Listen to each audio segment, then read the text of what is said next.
ఇంకా ఫైనాన్షియల్గా అంటారా, నాకు ఏ లోటు లేదు, ఏ లోటు లేదు. నేను ఎవరిని చేర్చాచి నాకు హెల్ప్ చేయండి, పలానా పని చేస్తున్నా, నాకు ఇబ్బందిగా ఉంది, మీరు అందరూ సహాయం చేయకపోతే నేను ఏం చేయగలను అన్న నోరు తెరిచి ఎప్పుడు అడిగింది కాదు.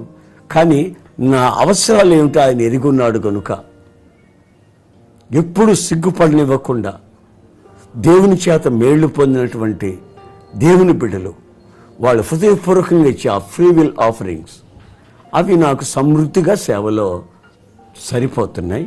ఎప్పుడు ఎక్కడ లోటు వచ్చినట్టు, నేను అవమానాలు పాలైనట్టు, అప్పుల పాలైనట్టు నాకు గత 42 సంవత్సరాలుగా నాకు తెలియదు. దేవుడే దీనికి సాక్షి. దేవుని యొక్క సన్నిధిలో ఆర్థిక పరమైనటువంటి సమస్య నాకు ఎప్పుడూ వచ్చినట్టు గుర్తులేదు. నేను ఊహించిన దానికంటే మందిరాలు కట్టడంలో కానీ ఏర్పాటు చేయడంలో కానీ గొప్పగా వస్తున్నాయి. నాతో ఉన్న సేవకులకు కూడా, ఇంతమంది సేవకులు ఉన్న ఒక్కరికి కూడా ఒక్క పైసా నెల జీతం అంటూ లేదు.